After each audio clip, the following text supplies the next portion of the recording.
Hi guys, welcome back to the Glossip. My name's Olivia and today we're here with Rebecca Jade Wilson, our nail ambassador, to talk all things nail and Fashion Week as well. So welcome Rebecca.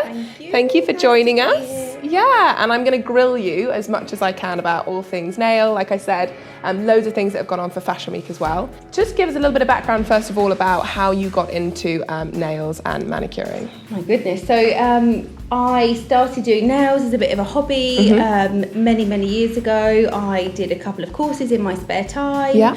And then, as luck would have it, I met a session manicurist on the train home from London one day. Wow. And he was telling me all about this life I didn't know existed. Yeah. And yeah, before I knew it, I'd been approached by an agent in New York and I did my first ever editorial for British Elle magazine. Wow, how was that? Do you know what? I look back now and I think, Cringe. oh my God, I can't believe I went on set with 20 polishes and thought I had enough to cater for everything. Yeah. And now you're working with some of the biggest names in the industry as well, like a few celebrities. If I might drop in Beyonce, big fan, Rita Ora, Ellie Goulding. How is that? What's it like working with them? It's funny. People like Rita I worked with before I'd even heard of her. So I worked on her very first music video. I turned up, people had told me, this is girl, she's been signed by Jay-Z's record label, she's meant to be the next best thing, and we just hit it off straight away and we had an amazing working relationship from the beginning. She was totally cool with, you know, me bringing to the table my aesthetic, her bringing her aesthetic, and we've done some crazy designs together, so that's been really fun.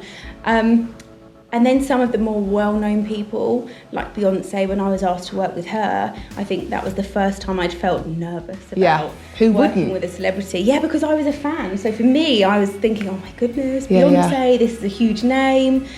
But I could not have been more worried about something I needn't have been worried about. She was a dream. And obviously we are blessed to have Rebecca as our nail ambassador. So she's been working with us for about a year now, sort of close with us, isn't it? Yeah. Doing loads of different bits of things like events and Fashion Week and all that kind of thing. So what drew you to Ciaté when it came to choosing a nail brand? Well, you've seen ambassadors in this industry all the time. So you have makeup ambassadors, hair ambassadors, and for me, the relationship has to be credible. Yeah.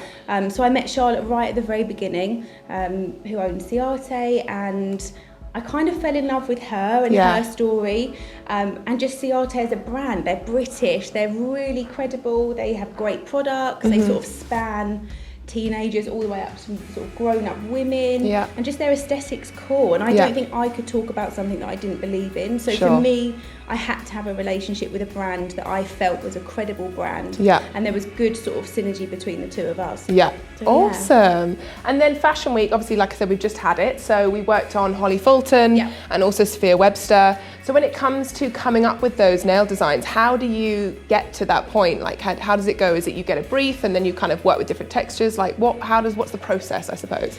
Generally what happens is we get a brief from the designer where they say, look, this is what my collection's about, here's a few words that describe it, go away and come up with some ideas.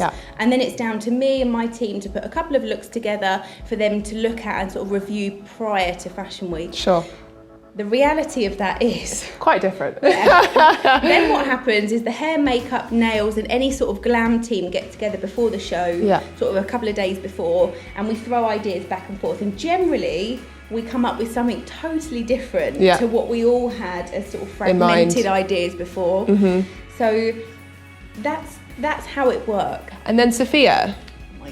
Yeah, the show was amazing. I mean, honestly, the presentation was like nothing I'd ever seen. We had Katie B performing. She had our nails on as well. She did. It was really quite amazing. It was amazing. So Sophia, for me, is one of the ultimate London designers to collaborate with. So once I'd got into Sophia's world, we came up with this sort of mermaidy, dreamy, underwater looking manicure. So we had a base of, actually not that dissimilar to what I've got on really. So we had a base of like a glossy sort of pinky nude.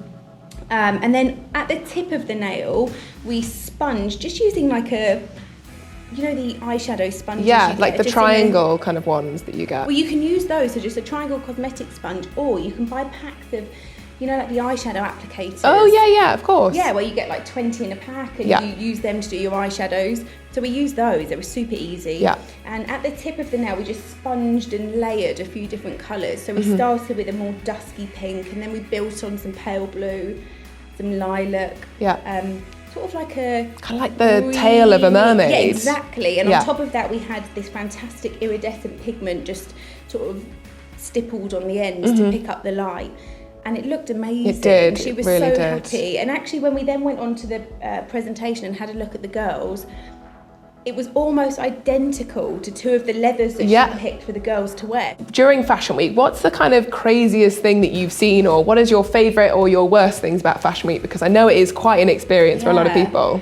It's insane. So the best thing about Fashion Week is the craziness. Yeah. If you can't enjoy sort of the mental backstage craziness of Fashion Week, don't do it. Yeah. In the moment, we all like to go, oh my goodness, it's so stressful, we've got so much going on, but at the end of it, it's the biggest buzz that you've kind of got through it and you've done a really good job. And especially now where you get such immediate access to social media, where you can see what everybody's response is. You don't have to wait for ages to hear, did the beauty editors like it, what did people think? You can literally scroll through Instagram or Twitter or Facebook and you can see an immediate response, which is really nice for us to know straight away that people have liked what we've done. That's probably the best part about Fashion Week, just the overall craziness. The worst part about Fashion Week is probably the same thing. But it's just so but the other side of things. It's so crazy and so hectic. Especially now, I have a number of clients that, you know, visit shows, so I'll have to squeeze in seeing some of the celebrities before I then go on to shows. So it's quite a full-on schedule of making sure everybody's happy, organising teams of girls that come and help me on the shows. So yeah, it's kind of the best and worst parts of all the craziness and hecticness. Yeah, okay, awesome.